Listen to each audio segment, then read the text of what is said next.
आज के कार्यक्रम में मेरे साथ मंच पर उपस्थित श्रीमान राव नरवीर सिंह जी, माननीय वन मंत्री हरियाणा सरकार,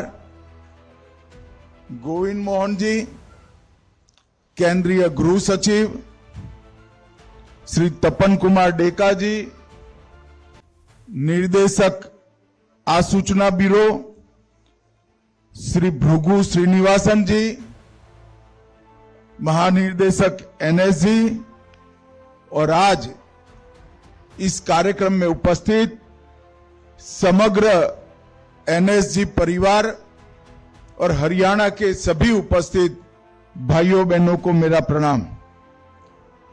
आज एनएसजी के 41वें स्थापना दिन पर मैं समग्र देश की ओर से एनएसजी परिवार को और विशेषकर देश की सुरक्षा में जुटे एनएसजी के बहादुर जवानों को हृदयपूर्वक की शुभकामनाएं देना चाहता हूं। यहां आने से पहले अब तक 4 दशक की लंबी देश को सुरक्षित करने की इस यात्रा में जिन्होंने अपना सर्वोच्च बलिदान दिया है, वो शहीदों को हम सब हृदय से नमन कर श्रद्धांजलि देकर आए हैं।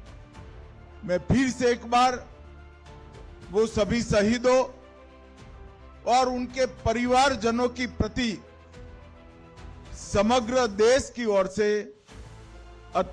अत्यंत हृदय से कृतज्ञता व्यक्त करना चाहता हूं। मित्रों,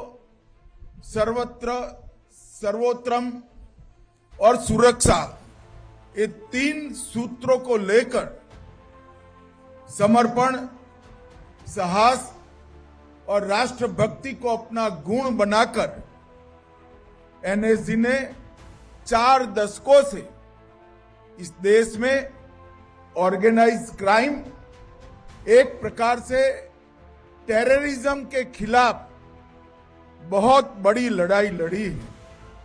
और आज अभी जो हम सब ने प्रदर्शन देखा है, ये देखकर देश का हर नागरिक, इसके दिलो दिमाग में हमारी सुरक्षा और आतंकवाद के खिलाफ लड़ाई बहुत सुरक्षित हाथों में है, ऐसा मन में संतोष लेकर हम जाते हैं। मैं फिर से एक बार एनएसजी के सभी जवानों को बहुत बहुत शुभकामनाएं देता हूं। यहां आने से पहले भृगु जी ने मेरे हाथों से एक वट वृक्ष का पौधा आरोपित कराया है।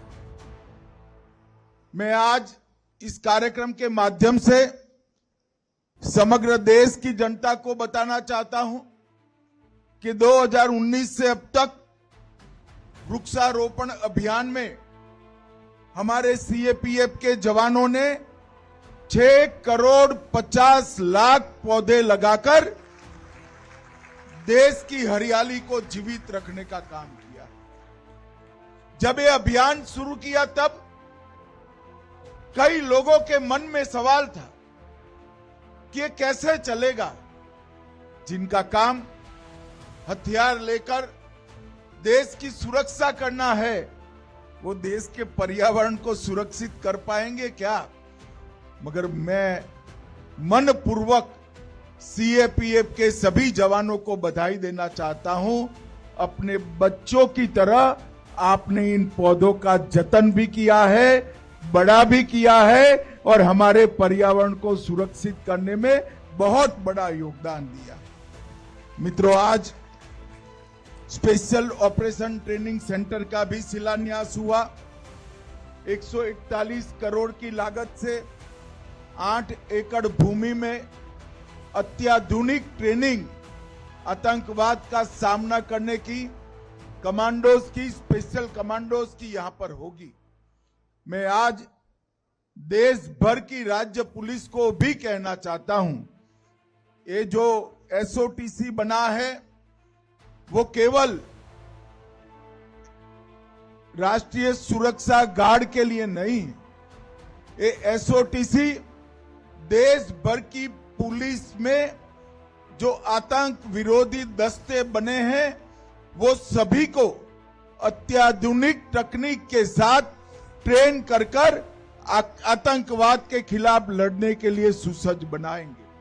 क्योंकि हम सब जानते हैं कि इतने विशाल देश में केवल केंद्र सरकार आतंकवाद का सामना नहीं कर सकती। देश की सभी राज्य सरकारें और राज्य पुलिस के विशेष दस्ते, एनएसजी और बाकी सभी सीएपीएफ के दस्तों के साथ मिलकर ही देश को सुरक्षित कर रहे हैं। इसलिए एसओटीसी आने वाले दिनों में देश की आतंकवाद विरोधी जो लड़ाई है उसको बहुत पैनी तरह से सुसज्जित करेंगे और इसके लिए हमेशा उनको तैयार भी रखेंगे। मित्रों, एनएसजी ने सर्वत्र सर्वोत्तम और सुरक्षा ये तीनों मंत्र को जमीन पर उतारते हुए 1984 से ऑपरेशन अश्वमेघ, ऑपरेशन व्रत शक्ति, ऑपरेशन ढांगू, अक्षरधाम का हमला, बंबई पर का हमला, कई सारे राष्ट्रीय संकटों को बहादुरी से और अपनी कुने से राष्ट्र को सुरक्षित किया है। और पूरा देश आज एनएसजी की बहादुरी, वीरता और समर्पण पर पूरा देश नाज करता है। और आने वाले दिनों में हम एनएसजी के काम में भी बहुत बड़ा बदलाव करने जा रहे हैं। 6 हब अब तक एनएसजी के बन चुके हैं। मुंबई, चेन्नई, कोलकाता, हैदराबाद, अहमदाबाद, जम्मू टास्क फोर्स और अब अयोध्या में भी बनने जा रहा है। ये 6 जगह पे एनएसजी के कमांडो 365 दिन 24 घंटा तैनात रहेंगे। उनके लिए वो सेंटर से इर्द गिर्द का एक जोन तय कर लिया जाएगा और वो स्पेशल कंपोजिट ग्रुप वो जोन पर आने वाले किसी भी अकस्मात आतंकी हमलों को मुंह तोड़ जवाब देने के लिए हमेशा उपलब्ध रहेंगे। तो एक प्रकार से देश के 6 हिस्सों में 6 जोन में एनएसजी के एसएसजी हमेशा देश की सुरक्षा में तैनात रहेंगे।